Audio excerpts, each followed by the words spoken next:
Class 6 Biology, Chapter 3 Human Body. Good morning, students.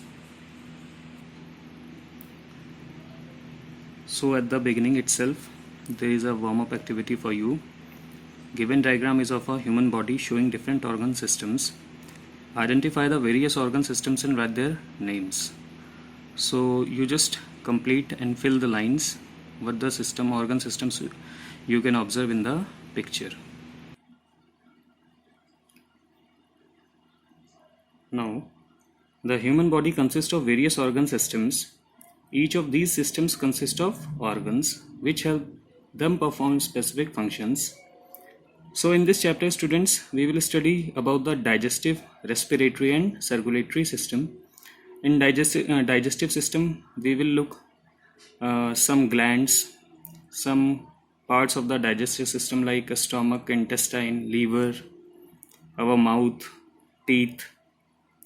Then we will see respiratory system where lungs, nose, etc. we will see, and then circulatory system we will see where we will read about your blood system, blood vessels, heart system.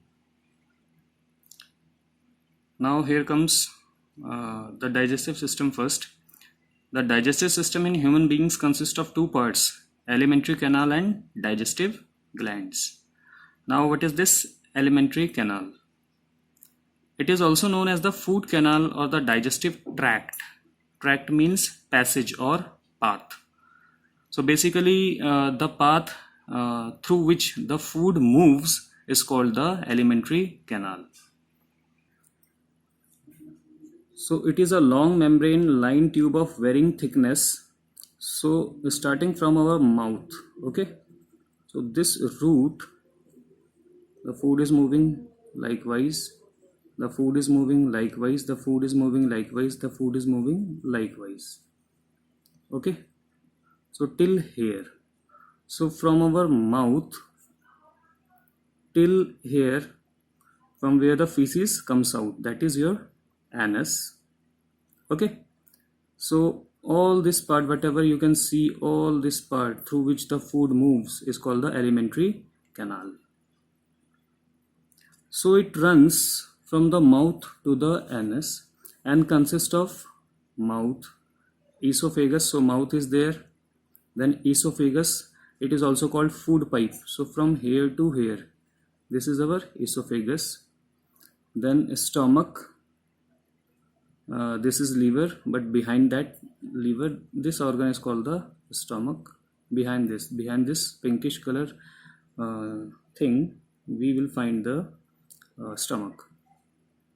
And the small intestine, all these are small intestine, okay. These are tubes and they are very elongated, long ones. It is called small intestine. And then large intestine, this bigger tube you can see, this is your large intestine. And then rectum and anus, the last part are rectum and anus. So students, this is the path followed by whatever we drink or whatever we eat. This is the path followed by those items, those food items, okay.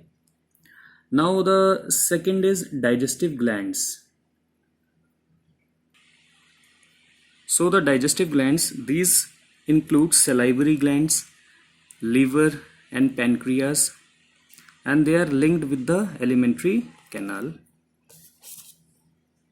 So salivary glands, so where we produce the saliva in our mouth.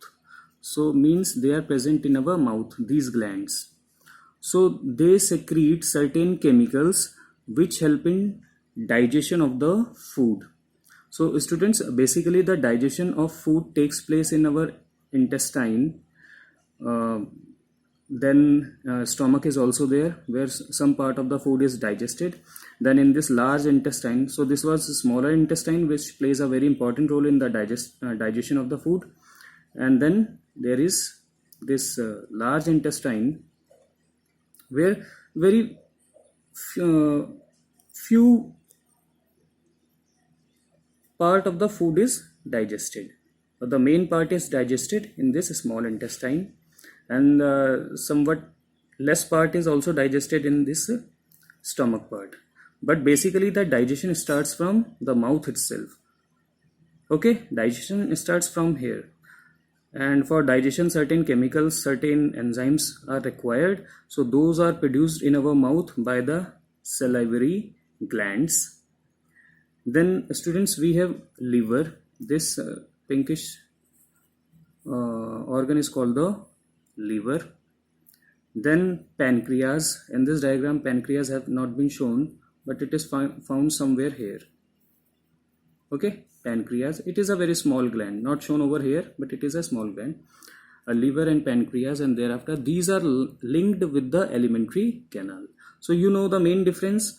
It is the alimentary canal, it is the alimentary canal part. Okay, but certain other glands which are present in our mouth, which are present in our liver, pancreas, so they are helping the food to get digested. So now let us start the food journey from our mouth. Now food is taken in the body through the mouth, which opens into a small chamber called the buccal cavity. Okay, where is this buccal cavity? So it is here. Okay,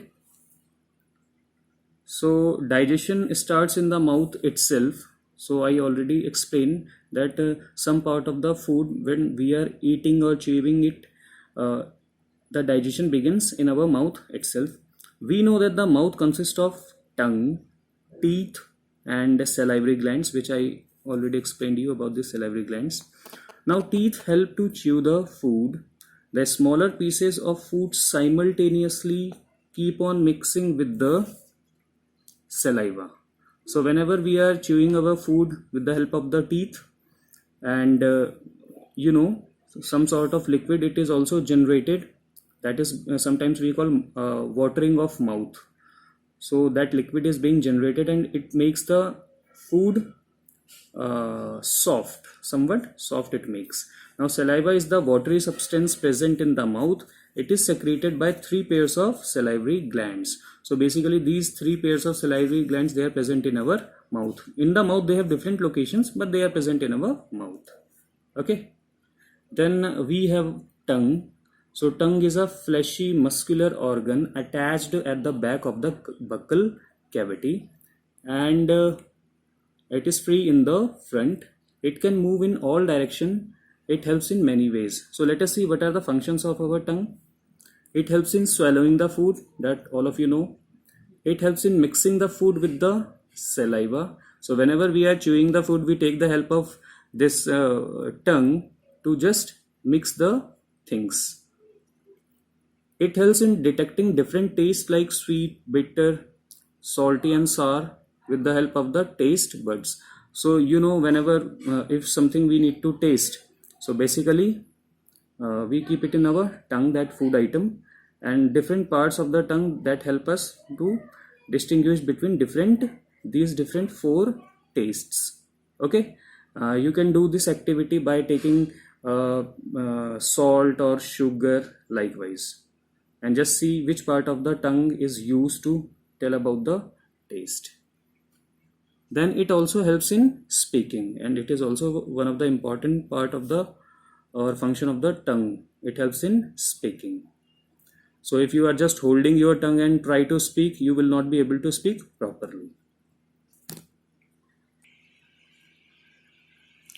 So students, this is all for today, and this next part of teeth, types of teeth, we will take up in our next class. Till then, goodbye.